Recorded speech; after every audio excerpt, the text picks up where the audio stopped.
Welcome to Byte-Sized Tech, your festive hub for tech talk and holiday cheer. We're all out there looking for the perfect gifts online. But, while we're caught up in the holiday spirit, cyber criminals are kind of out there too, making their own lists. That's right. It's the most wonderful time of the year, but also prime time for online shopping scams. People are, maybe a little too focused on snagging those deals. Right, and they let their guard down. It's kind of like walking through a crowded marketplace. Yeah. Full of amazing sights and sounds. Yeah, But you got to keep an eye on your wallet. exactly. You got to stay aware. So in this deep dive, we're going to, unpack some of the most common holiday shopping scams and, more importantly, how to stay safe. We'll help you shop smart so you can enjoy those online deals without letting the cyber Grinches steal your holiday cheer. Okay, so let's start with something that I bet a lot of people have seen: phishing. Have you ever gotten one of those texts or emails that says there's a problem with a package delivery? Oh, yeah. Those are classic phishing attempts. They try to take advantage of all that anticipation. You're waiting for that special something. Yeah, you get that little heart skip a beat. Right. And they trick you into clicking a link that takes you to a fake website, and then bam, they've got you. And these websites are designed to steal your personal information, like your logins, credit card details, all that. Exactly. It's scary how convincing they can be. And I was reading that a lot of these messages, they come from random numbers. Yeah, for sure. That's a big red flag. Yeah. If you see a message about a package from a number you don't recognize, don't click on anything. So what should you do instead? Go directly to the official website or app for the carrier, like if it's FedEx or UPS. Go there to check on your package. Don't click those links in the suspicious messages. Exactly. You can never be too careful. Okay, good tip. Mm-hmm. Now, QR codes are everywhere these days. But have you heard about QR code phishing? Oh, yeah. That's a newer tactic, but it's definitely something to watch out for. So how does that work? Well, think about it. Imagine scanning a QR code for like a restaurant menu. But instead of the menu, you get redirected to a fake website. So you're thinking you're getting some delicious food. And you end up giving your info to a scammer. Oh, wow. Yeah, things aren't always what they seem. Nope. So if you see a QR code that seems out of place or suspicious, just don't scan it. Just walk away. Pretty much. It's safer to just type the website address into your browser manually. Okay, that's a good tip. Another thing to watch out for this time of year are fake websites. Those ones that offer those deals that seem almost too good to be true. Yeah, those are tricky. They can look incredibly convincing, especially during the holidays. Right, when everybody's looking for a bargain. Exactly. So Yeah. you really have to be careful. So how can you spot a fake website? Well, there are a few telltale signs. The first thing you want to do is check the URL. Make sure it starts with HTTPS. That S is important, right? It stands for secure. That means your connection is encrypted. So if it just says HTTP without the S, That's a red flag. Be very Right. cautious. and you should also check for reviews. Right. Absolutely. Websites like Trustpilot can be super helpful. You can see what other customers are saying about a particular website. And if a deal seems too good to be true, It probably is. That's always a good rule of thumb. definitely. Also be wary of things like vague shipping policies, or if the website's domain name looks like it was registered very recently. Those are all signs that something might be fishy. And this is kind of scary. What? But did you know that scammers are now using AI to create fake product photos and even fake engagement on social media? Oh, yeah. They're getting really sophisticated. It's amazing what AI can do these days, but Yeah. also pretty terrifying. Right. They can make these scams look so believable. Exactly. So you really got to stay vigilant. So what can you do? Like if you see a product photo that looks a little suspicious. Try doing a reverse image search. What's that? You can upload the image to Google or another search engine and see if it appears on other websites. So if it's being used on a bunch of different websites, that might be a sign that it's a fake. Exactly. Yeah. You might be surprised at what you find. Okay, so we've talked about phishing emails, fake websites, but now let's talk about something a little bit more behind the scenes. Data brokers. Oh, yeah. Data brokers are those companies that collect and sell our personal information. And they play a big role in how we're targeted by scams, right? Absolutely. They gather data from all sorts of places, like our online activity, our purchase history, even our social media profiles. And then they sell that data to other companies, including scammers. It's a little unsettling to think about. Yeah, it is. It feels like our information is just out there being traded like a commodity. It kind of is, unfortunately, but there are things we can do to protect ourselves. Like what? Well, first of all, be mindful of the information you share online. Right. Don't just give away your personal details to any website that asks for them. Exactly.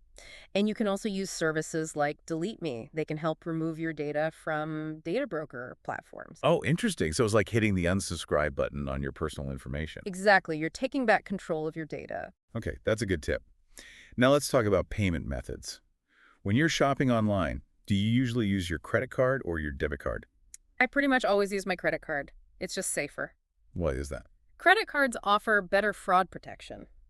If your card information is stolen, it's easier to dispute unauthorized charges. So it's like having an extra layer of security between your bank account and those online purchases. Exactly. And a lot of credit cards offer additional perks like extended warranties or purchase protection. So it's a good idea to check what your credit card offers. Definitely. And while you're at it, check your bank's fraud prevention policies too, especially during the holiday season. That's a great reminder.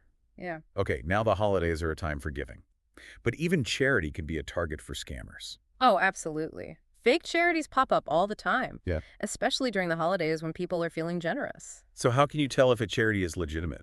Well, first of all, remember that a real charity will never pressure you to donate through gift cards or cryptocurrency. Yeah, that's a big red flag. Definitely. If someone's asking you to pay with gift cards or crypto, it's almost certainly a scam. Are there any other ways to check? You should always do your research. Look for transparency. Does the charity have a physical address and contact details? And if you're not sure, You can use platforms like Charity Navigator. They verify the legitimacy of organizations so it's kind of like checking Santa's list. to make sure they're on the nice side before you give. Exactly. Okay, so we've covered a lot of ground already, from phishing emails to fake websites and even those sneaky data brokers. But don't worry, we've got more tips and insights coming up after the break to help you stay safe this holiday season. Stay tuned. Okay, so we've talked about all these external threats, like those phishing scams and fake websites. But what about our own devices? What can we do to make sure our phones and laptops are ready for all that holiday shopping? You know, it's funny, you mentioned decking the halls. I think a lot of people think about decking out their devices with, festive cases and wallpapers. Right, get in the spirit. Exactly. But the best way to protect your devices is to keep your software updated. Yeah, I'll admit I'm guilty of ignoring those update notifications sometimes, especially when I'm in the middle of something. I get it. But those updates, they're more than just, minor bug fixes and new features. Oh, really? They often include crucial security patches that help protect you from vulnerabilities that hackers could exploit. So it's kind of like, getting your digital sleigh ready for a big shopping spree. Exactly. Make sure it has all the latest safety features. I like that analogy. Yeah. And speaking of devices, we shouldn't forget about our home routers. I know mine is kind of tucked away in a corner somewhere gathering dust. Yeah, that's a common oversight. But routers are an essential part of your home network security, and they need updates just like your phone or computer. So I should probably dust mine off and see if it needs any attention. It's a good idea to check for updates periodically. You can usually find instructions on the manufacturer's website. All right, good to know. Now let's talk about another holiday scenario that I think a lot of people can relate to. Imagine you're at the airport waiting for your flight, and you decide to do some last-minute online shopping using the airport's Wi-Fi. It sounds tempting, right? Oh yeah, free Wi-Fi. But public Wi-Fi networks can be risky. Really? I mean, it's just Wi-Fi, right? Well, the problem is that these networks are often unsecured, meaning that anyone with the right tools could potentially intercept your data. Wait, so someone could see like my passwords and credit card numbers? It's possible. Yeah. Which is why it's so important to be careful when using public Wi-Fi. Okay, so what's the best way to protect ourselves?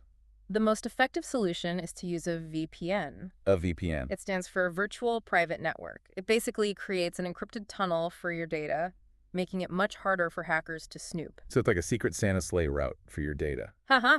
I like that. Exactly. It keeps your information safe from prying eyes. That's a good way to put it. So if you're going to be doing any online shopping or banking on public Wi-Fi... Definitely use a VPN. Okay, good tip. Yeah. And what if you can't use a VPN? Like if you don't have one set up? Then the best thing to do is just wait until you're on a secure network like your home Wi-Fi. To do any sensitive transactions. Exactly. Better to be safe than sorry. Okay, so we've talked about how to avoid scams. But what happens if we do encounter one? What should we do? Reporting scams is so important, even if you haven't fallen victim yourself. Why is that? Because it can help protect others from falling prey to the same tactics. Oh, so it's kind of like putting up a warning sign for other shoppers. Exactly. You're helping to keep the online world a little bit safer. So how do you report a scam? There are a few ways you can do it. You can report it to organizations like the Better Business Bureau, or you can even share your experience on social media. To warn your friends and family. Exactly. The more people who know about a particular scam, the less likely it is to succeed. Right. So we've covered a lot of ground today, from phishing and fake websites to data brokers and the risks of public Wi-Fi. And we've given you some practical tips to help you navigate the online world safely this holiday season. Absolutely. So remember, it's all about being aware of the potential risks and taking those simple precautions to protect yourself and your information. Hopefully this deep dive has been helpful and informative. And maybe even a little bit entertaining. Exactly. Now we want to hear from you. Have you ever encountered a particularly clever online shopping scam? What red flags did you notice? Share your stories in the comments below. We'd love to hear them. And we'll be back next time with more tech tips and insights. But for now, happy shopping and stay safe out there. Happy holidays. Thanks for listening to Byte-Sized Tech. Like, comment, share, and subscribe for more merry tech chats. Okay, so before we wrap up, let's do a quick recap of all the key takeaways from our deep dive into holiday shopping safety. Sounds good. Let's make sure everybody's ready to shop smart and stay safe out there. So first things first, phishing. It's everywhere this time of year. Yeah, those phishing emails and texts, they're like those pesky little elves that keep popping up where you least expect them. Right, lurking in your inbox, trying to trick you. Exactly.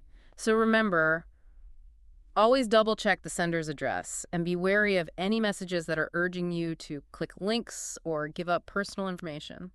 And when it comes to those package deliveries, go straight to the source. Right. Don't click those links to those suspicious messages. Always verify the tracking information through the official carrier's website or app. Much safer that way. Okay, now what about those QR codes? Super convenient, but also a potential tool for spammers. So how do you know if a QR code is safe? If it seems out of place, or you're not sure about the source, it's best to just avoid scanning it. Don't risk it. Exactly. And when you're browsing online, always double-check the website address. Make sure it's the real deal. Look for the HTTPS at the beginning. And do your research on the site before you make any purchases. Those reviews can be super helpful too. See what other customers are saying. And that old saying, if a deal seems too good to be true, it probably is. Probably is. All right, what about those data brokers? Those sneaky companies that are collecting and selling all our personal information? Yeah, they're out there. And it's definitely a concern. You can take steps to protect your privacy, though, by being careful about what you share online. And consider using those services that can help remove your data from those platforms. Right. Take back control of your data. Okay, now let's talk about paying for all those online purchases. Credit cards are generally the safer option. They offer better fraud protection than debit cards. And don't forget to check your bank's fraud prevention policies, too. Lots of banks have extra security measures in place during the holiday season. Good to know. And of course, the holidays are a time for giving. But unfortunately, even charity can be a target for scammers. It's sad but true. So always do your research before you donate to any organization. Look for transparency, a physical address, contact details. And remember, legitimate charities will never pressure you to donate through gift cards or cryptocurrency. That's a big red flag. Huge. And we've also talked about the importance of keeping your devices updated. Those software updates, they may seem like a hassle, but they're really important. They contain those critical security patches that protect you from vulnerabilities. So don't ignore them. Please don't. And if you're using public Wi-Fi, be extra cautious. Use a VPN if you can, or just wait until you're on a secure network to make any online transactions. And lastly, if you do encounter a scam, report it. It can really make a difference. It helps protect others from falling victim to the same tactics. So share your experiences, warn your friends and family, report it to the authorities. Well, we've covered a lot of ground in this deep dive. We have. But hopefully you found it helpful. And informative. Yeah. And maybe even a little bit fun. We wish you all a happy, safe, and scam-free holiday season. Happy holidays, everyone. Thanks for listening to Byte-Sized Tech. Like, comment, share, and subscribe for more merry tech chats.